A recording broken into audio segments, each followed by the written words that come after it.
ईश्वर पर विश्वास रखने वालों के लिए अद्भुत कथा भाग 4। लालच का अंत और ईश्वर का न्याय।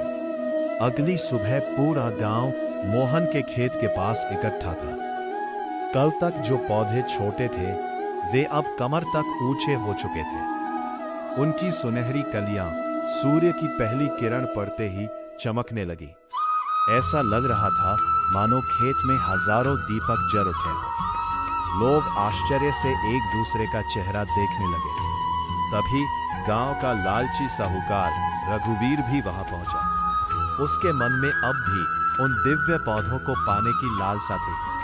वो मन ही मन बोला, अगर ये पौधे मेरे हो जाए तो मैं पूरे राज्य का सबसे अमीर आदमी बन जाऊंगा। उधर मोहन हमेशा की तरह भगवान के छोटे से मंदिर में दीपक जलाकर प्रार्थना कर रहा था। वो बोला, हे प्रभु, यह आपकी कृपा है, मुझे कभी अहंकार मत देना। रात होने का इंतजार करते हुए रघुवीर फिर चोरी छिपे खेत में पहुंचा। इस बार वो अपने साथ फावड़ा और बोरा भी लाया था। जैसे ही उसने सबसे बड़े सुनहरे पौधे को उखाड़ने की कोशिश की, अचानक तेज हवा चलने लगी। बादल गरजने लगे और चारों ओर चमकदार प्रकाश फैल गया।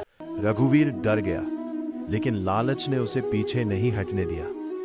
उसी क्षण पौधे से निकली तेज सुनहरी रोशनी उसकी आंखों पर पड़ी। वो घबराकर पीछे गिर पड़ा। जब उसने दोबारा आंखें खोली तो देखा कि उसके हाथ खाली थे और फावड़ा भी दूर जा गिरा था।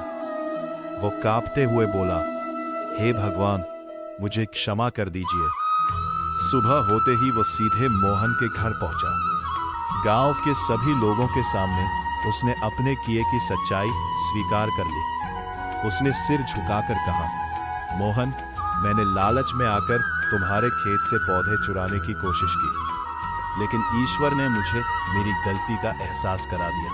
मोहन ने मुस्कुराकर कहा, अगर मन से पश्चाताप सच्चा हो तो भगवान हर गलती माफ कर देते हैं। यह सुनकर पूरे गांव की आंखें नम हो गईं। उसी समय उन सुनहरे पौधों पर पहली बार अद्भुत फूल खिलने लगे।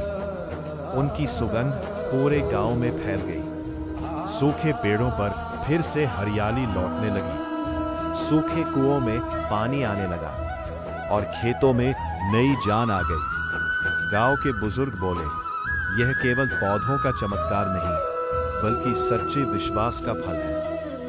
लेकिन अभी सबसे बड़ा रहस्य सामने आना बाकी था। कुछ ही दिनों में उन दिव्य फूलों से एक ऐसा वरदान मिलने वाला था जो केवल मोहन ही नहीं, पूरे गांव का भविष्य हमेशा के लिए बदल देगा। भाग 4 समाप्त।